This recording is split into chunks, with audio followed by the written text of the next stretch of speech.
हम ऐसा क्यों कर रहे हैं कि आप संभल कर मधुबनी में चलिए। कृषकों के बैठने के लिए चारों तरफ से पवेलियन का निर्माण किया गया था, वह ढहते ढनमनाते यहाँ के प्रशासन को मुंह चिढ़ा रहा है। जो भी नेता हैं या प्रशासन है, अगर उनको इस पर नज़र जाती है तो ज़रूर संज्ञान लें, क्योंकि बहुत ज़रूरी है कि मधुबनी को जिला कहने से पहले इन सभी समस्याओं से दूर करा जाए और आम आदमियों को सुविधा प्रदान की जाए।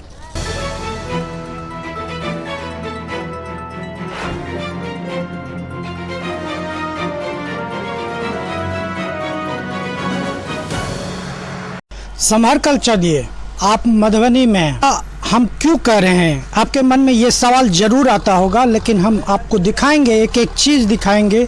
कि हम ऐसा क्यों कह रहे हैं कि संभल कर चलिए ये मधुबनी है।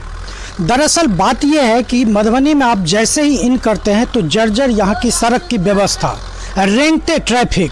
आपको दिखाई देगा कि किस कदर रेंग रही है ट्रैफिक। यहाँ की जो खास्ता हाल स्टेडियम, ये एकलौता स्टेडियम है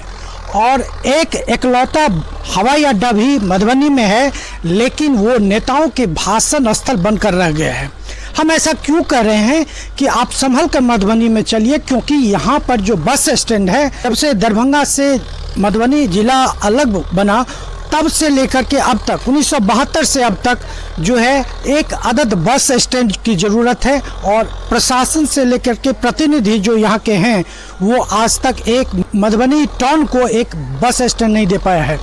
हम अगर बात करेंगे कि ट्रैफिक की व्यवस्था की, यहाँ की स्वास्थ्य की व्यवस्था की, यहाँ की शिक्षा की व्यवस्था, हम टाउन की बात कर रहे हैं जो अब नगर निगम बनने जा रही है, उस एरिया की बात कर रहे हैं। यहाँ जितने भी एरिया में नगर निगम को चिन्हित किया गया है, परिसीमित किया गया है, उन एरिया की ही बात कर रहे हैं। मैं भी आप शहर में घूमिएगा और जितने भी यहाँ की स्वास्थ्य व्यवस्था आप देखिएगा या एजुकेशन की व्यवस्था देखिएगा, सब दयनीय स्थिति में है। आप यहाँ से ही अंदाज़ा लगा सकते हैं कि जो युवाओं के खेल मैदान है और किस कदर है यहाँ पर क्या स्थिति है। आप कह सकते हैं कि यहाँ पर जो स्टेडियम है वो तैर रही है, ये कहना गलत नहीं होगा, क्योंकि स्टेडियम की जो स्थिति है आप देख सकते हैं, ये जलकुंभ भी चारों तरफ से भरा हुआ है, इसके आगे पीछे सब जगह आपको जलकुंभ भी दिखेगा। अगर थोड़ी बहुत जो कंस्ट्रक्शन चारों तरफ से जो कभी यहाँ खेल हुआ करता था और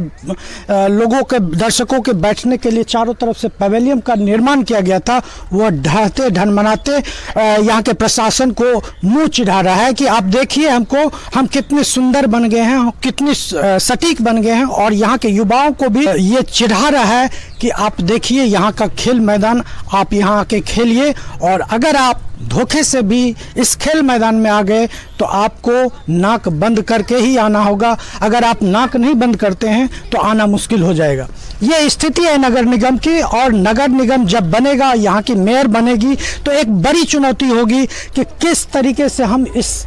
एकलौता जो मधुबनी का स्टेडियम है उसको सौंदर्यीकरण करें। हम और भी बात करेंगे मधुबनी में जो तैरते स्टेडियम है जिसकी हालत आप देख ही रहे हैं मेरे पीछे में।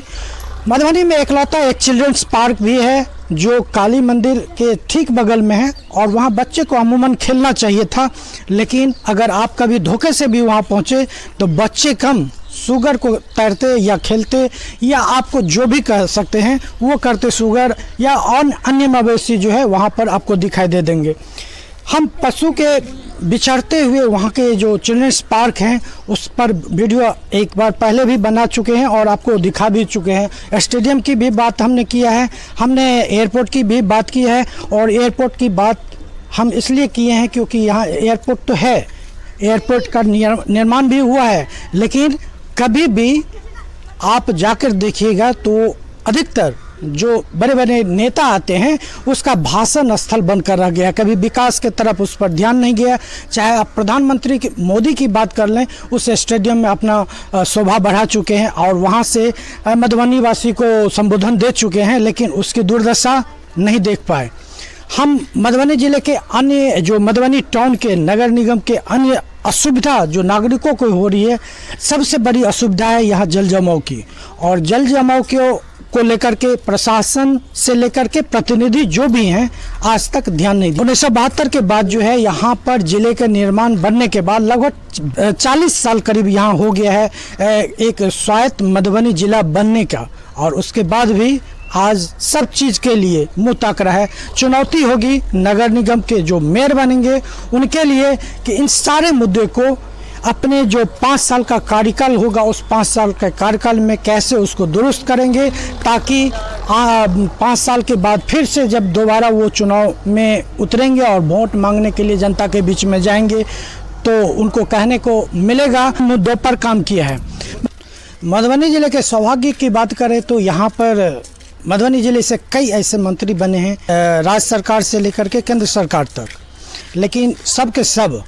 जो विकास के अपने भले ही जितने भी गाथा गाते हों, लेकिन सच्चाई ये है कि आप मधुबनी टाउन आके देखिए और जितनी मुद्दे पर हमने बात की है, चाहे वो चिल्ड्रंस पार्क की बात हो, चाहे स्टेडियम की बात हो, या फिर हवाई अड्डे की बात हो, या यहाँ की ट्रैफिक व्यवस्था की बात हो, सभी मुद्दे पर,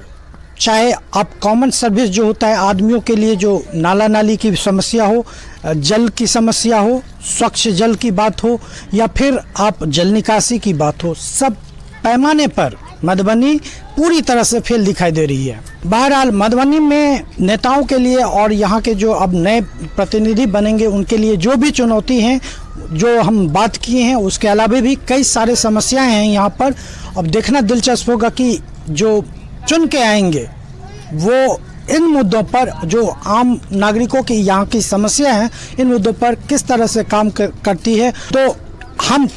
यही उम्मीद करेंगे कि जो वर्तमान में और जो भी नेता हैं या प्रशासन है, अगर उनको इस पर नज़र जाती है तो ज़रूर संज्ञान लें, क्योंकि बहुत ज़रूरी है कि मधुबनी को जिला कहने से पहले इन सभी समस्याओं से दूर करा जाए और आम आदमियों को सुविधा प्रदान की जाए।